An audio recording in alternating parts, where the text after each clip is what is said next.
ముందుగా అవకాశం ఇచ్చినందుకు ధన్యవాదములు. అధ్యక్ష, మంత్రి గారు సమాధానం చెప్పేటప్పుడు గణనీయమైన సంఖ్య అని చెప్పారు. కానీ అంకెల్లోనే స్పష్టత లేకపోతే ఇంకా అభివృద్ధిని ఎలా కొలుస్తాం అధ్యక్ష? మా ఆవేదన ఒక్కటే అధ్యక్ష, గిరిజన టోలీలు ప్రధానంగా గ్రామీణ ప్రాంతాల్లోనే ఉన్నాయి అధ్యక్ష. వాటికి అభివృద్ధి జరగకపోతే రాబోయేది ముందుగానే వర్షాకాలం.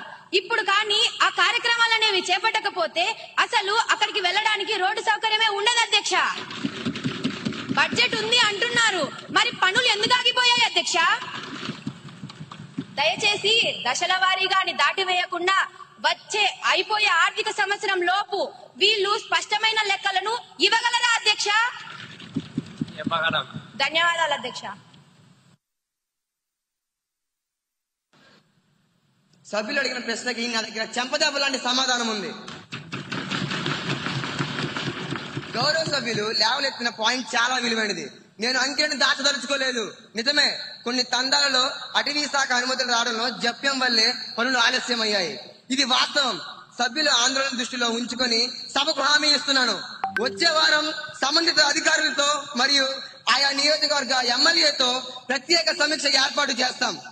వర్షాలు మొదలయ్యేలోపు పెండింగ్ లో ఉన్న 20 తండాల్లో పనులు ప్రారంభించి మార్చి లోపు పూర్తి చేస్తాం. నిధులు కొరత లేదు, చింతకన్నా శుద్ధి అంతకన్నా లేదు.